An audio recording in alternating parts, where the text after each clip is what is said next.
Hello dear storytellers and history lovers. Welcome back to the channel where we journey through time, one story at a time. Today, we're stepping into the crisp autumn air of a new world where hope, hardship, and humanity converged in an event that would echo through centuries. So grab your favorite warm drink, settle in, and let's travel together to the year 1621, to the shores of what would one day become the United States, for the very first Thanksgiving. Long before the United States existed, before stars and stripes, before presidents and parades, there was a small, struggling settlement clinging to survival on the edge of a vast, unknown continent. It was here, along the windswept coast of present-day Massachusetts, that two worlds met, not with swords, but with shared harvest and humble gratitude. The year was 1620. A ship called the Mayflower carrying 102 English passengers, men, women, and children had crossed the stormy Atlantic Ocean in search of religious freedom and a fresh start. These travelers, later known as the Pilgrims, were part of a separatist Puritan group who had grown disillusioned with the Church of England. After a grueling 66-day voyage, they landed not in Virginia as planned, but far north, near Cape Cod, with winter fast approaching and no established colony to welcome them. They faced a brutal reality. Survival was uncertain. That first winter was merciless. Cold, disease, and malnutrition claimed nearly half their number. By spring of 1621, only about 50 of the original passengers remained. The survivors buried their dead in unmarked graves, their spirits worn thin, but not broken. Then came help from an unexpected source. In March 1621, a native man named Samoset walked boldly into the Pilgrim settlement at Plymouth.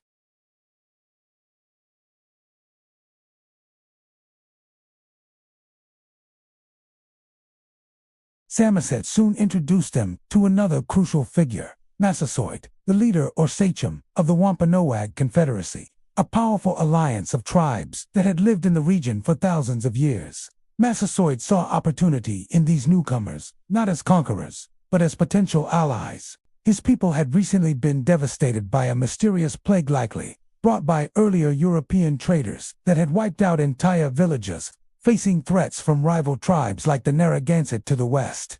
Massasoit believed an alliance with the English could strengthen his position.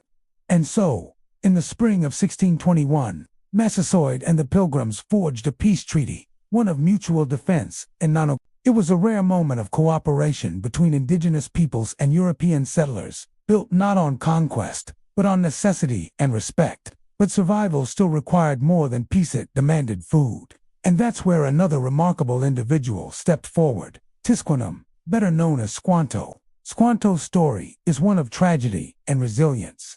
He had been kidnapped years earlier by English explorers and taken to Spain, then England, before finally returning home only to find his village wiped out by disease. Now living among the Wampanoag, he became a bridge between cultures.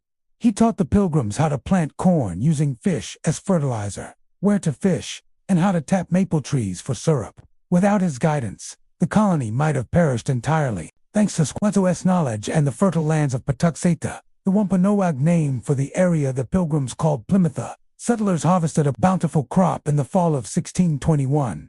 Corn, beans, squash, pumpkins, and other native crops filled their storehouses.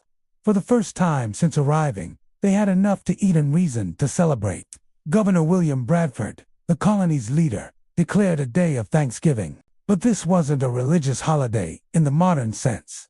It was a traditional English harvest festival, a time to give thanks to God for provision, often marked by feasting, prayer, and community.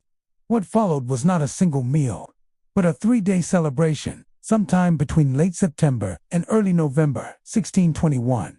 And it was indeed just the Pilgrims who gathered. When the colonists fired their muskets in celebration, Massasoit and about 90 Wampanoag warriors heard the shots and came to investigate, fearing an attack. Instead, they found a feast and were warmly invited to join.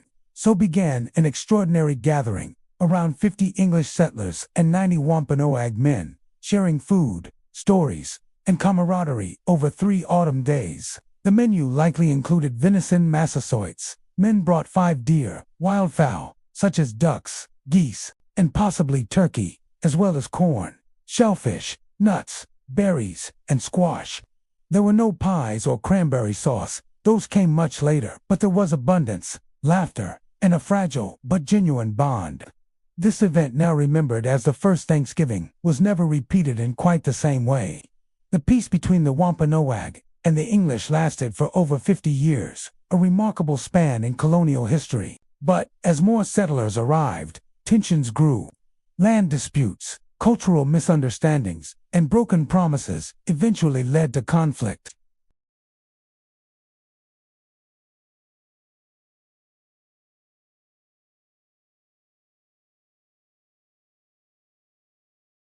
Yet in that brief window of 1621, something beautiful happened. To vastly different peoples, each scarred by loss, chose cooperation over fear. They shared not just food, but humanity. For centuries, this story was largely forgotten. It wasn't until the 19th century that Sarah Josepha Hale, a magazine editor and author, campaigned tirelessly to make Thanksgiving a national holiday. Inspired by early accounts, like Edward Winslow's letter describing the 1621 feast, she saw in it a symbol of unity during a time of growing division in America. Her efforts succeeded when President Abraham Lincoln proclaimed Thanksgiving a national holiday in 1863, ibbed the Civil War as a call for healing and gratitude. Today, Thanksgiving is celebrated across the United States on the fourth Thursday of November. Families gather, tables groan under the weight of roasted turkeys and pumpkin pies, and we pause, however briefly, to count our blessings. But the true legacy of 1621 isn't just in the feast. It's in the reminder that even in the harshest circumstances, people can choose kindness. That survival sometimes depends not on strength alone, but on shared wisdom and mutual aid. And that gratitude, real, heartfelt gratitude, is a bridge between worlds.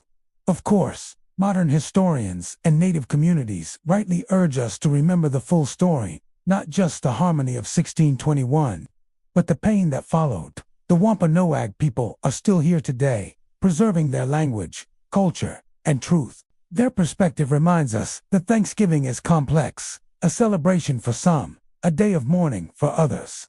And perhaps that complexity is part of its power. Because history isn't just about heroes and holidays, it's about real people, flawed and hopeful, trying to build something better in an uncertain world. So as we reflect on that autumn in 1621, let's honor not just the Pilgrims or the feast, but the spirit of connection that made it possible, even if only for a moment. Thank you so much for joining me on this journey back to the origins of Thanksgiving. If this story moved you, sparked your curiosity, or reminded you of your own family traditions, I'd love to hear from you in the comments below. Don't forget to like, subscribe, and hit that bell so you never miss another chapter of our shared past. Until next time, keep wondering, keep remembering, and above all, keep telling stories. Happy Thanksgiving whenever you're watching this. See you soon.